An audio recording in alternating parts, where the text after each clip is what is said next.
Sir sir ఎవరు membership ఎవరు తీరు సార్. యాక్చువల్లీ ఒక మెంబర్ అయిన తర్వాత తీరు. కాకపోతే ఛాంబర్ రూల్ ప్రకారంగా అన్ని ప్రకారంగా సంస్థకి ఏదైనా ఇబ్బంది కలుగుతుంటే, సంస్థ ఏదైనా రాంగ్ రూట్ వెళ్తుంది, దానివల్ల డ్యామేజ్ అవుతుందంటే తనని డిస్మాండ్లింగ్ చేయొచ్చు. సో కార్డ్ తీసేయచ్చు. అది కూడా జీబీ ఆమోదంతో చేయొచ్చు. జీబీ లేకపోయినా కూడా ఎక్కువ జరిగితే చెప్పపెట్టకుండా కూడా తీసేయచ్చు. కానీ మేమేం చేసామనంటే ఒక భయం ఉండాలని చెప్పి, సరే వస్తాడు మనిషి అడుగుతాడు, భయం ఉండాలి, భయంగా వచ్చి దగ్గరికి వచ్చి మాస్టర్ తగ్గించండి లేదంటే సెక్రటరీ గారు తగ్గించండి అంటారని చెప్పి ట్రై చేసాం. బట్ అది ఏం చేయలేదు. సో అలానే మేమేం చేసాం మొన్న రీసెంట్ గా ఇవన్నీ జరుగుతున్నాయి ఇలా కాదు అని చెప్పి, గతంలో ఇలానే ఒక ఇష్యూ జరిగితే ఆ ఇష్యూలో ఏం చేశారంటే అతను ఎక్కడి నుంచో స్టే తెచ్చుకుంటే, సరే ఆ స్టేని కోర్టుని మేము గౌరవిస్తాం, మీరు ఎక్కడైనా పని చేసుకోండి, మీ పని మేము ఆపం, కానీ మన టీఎఫ్డిడి సంస్థ అనేది మీతో కలిసి పనిచేయదు అని చెప్పి ఇదంతా యూనియన్ అందరూ అనుకొని ఒక మాటతో ఉండి చేశారు. అప్పుడు ఆయన మళ్ళీ వచ్చి లేదు నాకు తప్పు అయిపోయింది అని చెప్పి ఆయన మళ్ళీ వర్క్ చేసుకోవడం జరిగింది. సో ఈ విధంగా అన్ని ఈ రూల్స్ అనేవి అన్ని జరుగుతుంటాయి. సరే ఇప్పుడు 50,000 ఫైన్ అని చెప్పి సతీష్ ఎందుకు పెట్టించాడు? 50,000 ఫైన్ అని చెప్పి చెయ్యాలి, కంపల్సరీ చేపించాలని చెప్పి. తర్వాత గతంలో ఆయన ట్రెజరర్ ఉన్నప్పుడు ఎంతమందికి ఎన్ని సరే సార్ ఇది ఫెడరేషన్ నుంచి వచ్చి ఒక అమలు కలుసుకున్నారు సార్. దాన్ని ఆ రోజు ఖండించినోండి నేను. ఇది తప్పు, ఇలా ఉండకూడదు కాదంటే డాన్సర్స్ అందరూ ఒప్పుకున్నప్పుడు నేనేం చేయాలి సార్? 600 మంది కుటుంబాలు ఒప్పుకున్నప్పుడు, లేదు భయం ఉండాలి పెట్టండి అన్నప్పుడు నేనేం మాట్లాడలేను కదా సార్.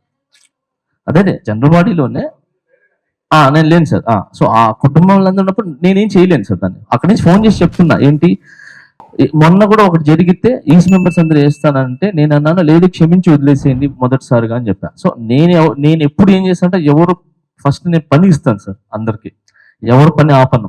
ఎందుకంటే నేను ఆ స్టేజ్ నుంచి వచ్చినోడిని, 4-5 సంవత్సరాలు నేను నీళ్లు దాగి బతికాను. సో ఆ కష్టాలు నాకు తెలుసు. ఒక సాంగ్ దొరకకపోతే ఒక సాంగ్ గురించి ఎంత కష్టపడాలో, ఎంత కష్టపడితే ఆ 3,500 ఈ లోపల మనం అప్పులు తీసుకొని ఉంటాం. ఆ పేమెంట్ రాగానే ఈ ఆఫీస్ కింద అందరూ వెయిట్ చేస్తూ ఉంటారు. ఇట్లా తీసుకుని బయట రాగానే వెళ్ళిపోతాయి. సో ఆ బాధలన్నీ తెలుసు నాకు. సో అందుకే నేను ఎవరు పని ఆపల, మన నుంచి ఎవరు పని ఆపల, మేము ఆయన పని ఆపుతున్నారు అని చెప్తున్నారు. కాబట్టి పని ఆపినప్పుడు 4 సాంగ్లు ఎలా చేశారు? రాంగ్. ఆయన పని చేస్తానే ఉన్నాడు.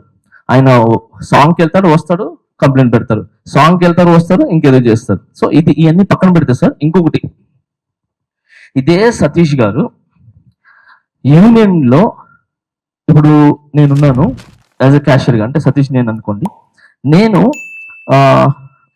ఇక్కడ క్యాషియర్గా ఉన్నప్పుడు ఈయన వచ్చాడు, అవసరానికి మెడికల్ లోన్ కావాలి సార్ లేదంటే హ్యాండ్ లోన్ కావాలి సార్ నాకు ఇవ్వండి అని అంటే, నేను డబ్బులు ఇస్తా, నీ ఏటీఎం నా దగ్గరకు అని చెప్పి పాపం పిల్లలందరి దగ్గర ఏటీఎంలు తీసుకొని పెట్టుకొని ఏటీఎంలు ఆ పేమెంట్ రాగానే వాళ్ళకి ఇంటిమేషన్ కూడా లేకుండా, ఇప్పుడు నేను మీ దగ్గర అప్పు తీసుకున్నాను సార్, ఒక 10,000 అప్పు తీసుకున్నాను, నాకు 10,000 వచ్చింది, మీకు మొత్తం కట్టనుగా, నేనేం చేస్తాను 8,000 తీసుకో 2,000 అని చెప్పి అలా లేకుండా ఆ ఏటీఎంల నుంచి తీసుకొని పిల్లలు పాపం వాళ్ళకేంటి పాపం కావాలి, ఏం చేయాలా? సో విత్ వడ్డీ, సో వడ్డీతో సహా తను ఎంతో తీసుకుంటున్నాడు. 10%, 6%, 10% ఎంతో అది వేసి పాపం రాగానే ఆ డబ్బులు టప్పని తీసేసుకుంటాడు. పేమెంట్ పడి నాకు డబ్బులు రాలంటే నాకు ఎంత బాధ ఉంటుంది. సో ఇది జరుగుతున్నప్పుడు రాకేష్ మాస్టర్ గారు మా యూనియన్ లో ఉండి, రాకేష్ మాస్టర్ గారు ఏం చేశారు, ఒక లెటర్ రాశారు యూనియన్ కి, మన యూనియన్ లో జి సతీష్ అనే అతను ఫైనల్స్ ఇచ్చేస్తున్నారు, పిల్లల దగ్గర రక్తం పీల్చినట్టు పీలుస్తున్నారు, తప్పది. ఈరోజు ఆంధ్రప్రదేశ్ లో ఆడపిల్లలకి రక్షణ గురించి ఆలోచిస్తే చాలా బాధాకరంగా ఉంది.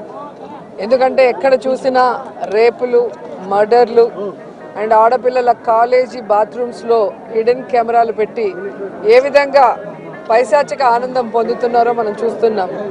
ఈరోజు నేరస్తులకి ఇంత ధైర్యం వచ్చింది అంటే దానికి ఈ ప్రభుత్వం సిగ్గుపడాలి. కాలేజీలో బాత్రూమ్స్లో హిడెన్ కెమెరాలు పెట్టారని పిల్లలు వచ్చి ఆడపిల్లలు చెప్తే అసలు అక్కడ ఏం జరగలేదని ఎస్పీ గారు చెప్పడం చాలా దురదృష్టకరం. ప్రజల పార్టీ సిద్ధాంతాలు నచ్చి ఎన్నుకోబడిన వాళ్ళు, పార్టీ నియమించిన వాళ్ళు ఈరోజు వెళ్ళిపోతుంటే వాళ్ళు ఆలోచించుకోవాలి వాళ్ళు చేస్తుంది కరెక్టా తప్ప అనేది. సో దీనివల్ల జగనన్నకో వైఎస్ఆర్సీపీ పార్టీకో ఎటువంటి నష్టం ఉండదు.